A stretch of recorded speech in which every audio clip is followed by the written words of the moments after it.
पश्चिम बंगाल विधानसभा चुनावों में इस बार मुस्लिम मतदाता खामोश है। विधानसभा चुनावों में पहली बार बीजेपी बड़ी ताकत बनकर उभरती दिख रही है और माना जा रहा है कि इस बार विधानसभा चुनावों में टीएमसी और बीजेपी के बीच मुख्य मुकाबला हो सकता है।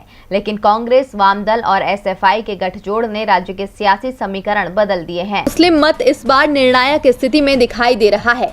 खुद को बड़ा हिंदू साबित करने की टीएमसी और बीजेपी में होड़ मची हुई है। इन सब के बीच राज्य का 28% मुस्लिम मतदाता अभी खामोश है। मुस्लिम मतों पर टीएमसी तो दावा कर ही रही है, कांग्रेस वामदलों की नजर भी मुसलमानों पर है। मुस्लिम मतों को अपने पाले में करने के लिए कांग्रेस वामदलों ने अपने गठबंधन में फुरफुरा शरीफ के पीरजादा अब्बास सिद्दीकी द्वारा बनाई गई पार्टी एसएफआई को भी शामिल किया है। पश्चिम बंगाल में 74 सीटों पर मुस्लिम आबादी 40% से 90% तक है। 2016 में कुछ जिलों में मुस्लिम मत कांग्रेस वामदलों के गठबंधन को मिला था, तो अधिकांश जगह ये वोट टीएमसी को गया। 2016 में इन 74 सीटों में से 60 सीटों पर टीएमसी को जीत मिली और 14 पर कांग्रेस और वाम गठबंधन जीता। 2016 में अब्बास सिद्दीकी भी टीएमसी के साथ थे। यदि उन सीटों को भी जोड़ दिया जाए जहां मुस्लिम आबादी 30 से 40% के बीच है, तो पश्चिम बंगाल में निर्णायक मुस्लिम मतदाताओं वाली सीटों की संख्या 100 के करीब पहुंच जाती है। मुर्शिदाबाद, मालदा, उत्तर दिनाजपुर जिलों में मुसलमानों की आबादी 50% से भी ज्यादा है, तो बीरभूम, दक्षिण 24 परगना और कूच बिहार में मुस्लिम मतदाता निर्णायक भूमिका में है। ऐसे में इस बार ये मतदाता किस ओर जाएंगे, इस पर सभी दलों की निगाह है, क्योंकि यदि मुस्लिम मतदाता एक ओर गया तो बीजेपी के लिए राज्य में सत्ता हासिल करना सपना बनकर रह जाएगा। लेकिन यदि मुस्लिम वोट टीएमसी और कांग्रेस वाम एसएफआई गठबंधन के बीच बटा तो बीजेपी को इसका फायदा हो सकता है।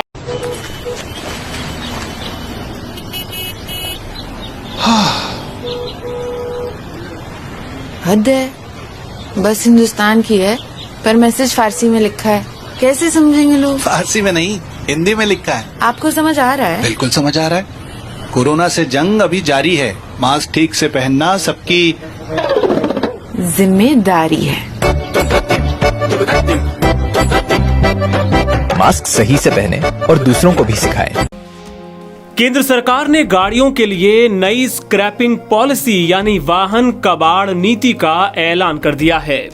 क्या है इस पॉलिसी से जुड़ी अहम बातें और इससे क्या होगा फायदा, आइए कुछ सवाल जवाब के जरिए आपको समझाते हैं।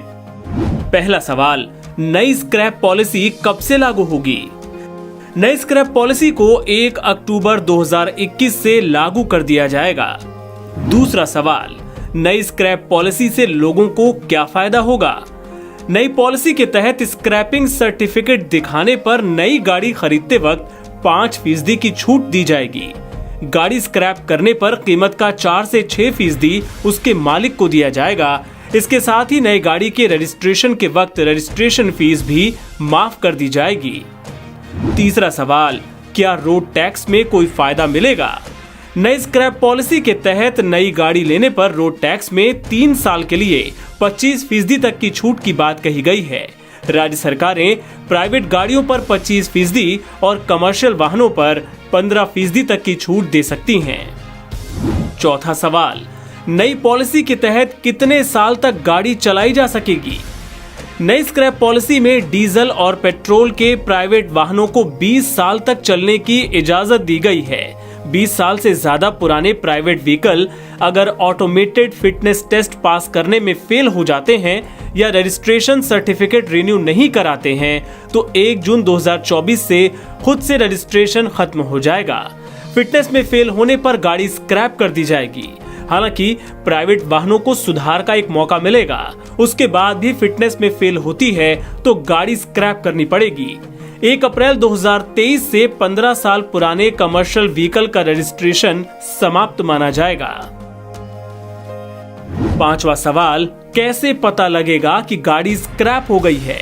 सरकार का कहना है कि गाड़ियों को स्क्रैप करने के लिए पीपीपी आधार पर ऑटोमेटिक टेस्ट सेंटर और स्क्रैप सेंटर खोले जाएंगे। कोई वाहन अगर इस ऑटोमेटिक टेस्ट को पास करने में नाकाम रहता है तो उसे सड़कों से हटाना पड़ेगा या भारी जुर्माना चुकाना होगा। छठा सवाल, नई स्क्रैप पॉलिसी से सरकार का क्या फायदा होगा? जब लोग पुरानी गाड़ियां स्क्रैप करेंगे और नई गाड़ियां खरीदेंगे तो इससे सरकार को सालाना करीब 40,000 करोड़ का जीएसटी मिलेगा। इससे सरकार के रेवेन्यू में भी इजाफा होगा। 7वां सवाल, नई स्क्रैप पॉलिसी में विंटेज कारों का क्या होगा? नई पॉलिसी में विंटेज कारों को शामिल नहीं किया जाएगा। 8वां सवाल, इस पॉलिसी के दायरे में कितनी गाड़ियां आएंगी? इस पॉलिसी के दायरे में 20 साल से ज्यादा पुराने लगभग 51 लाख हल्के मोटर वाहन यानी लाइट मोटर व्हीकल और 15 साल से अधिक पुराने 34 लाख अन्य हल्के मोटर वाहन आएंगे। इसके तहत 15 लाख मीडियम और हैवी मोटर वाहन भी आएंगे जो 15 साल से ज्यादा पुराने हैं और वर्तमान में इनके पास फिटनेस सर्टिफिकेट नहीं है।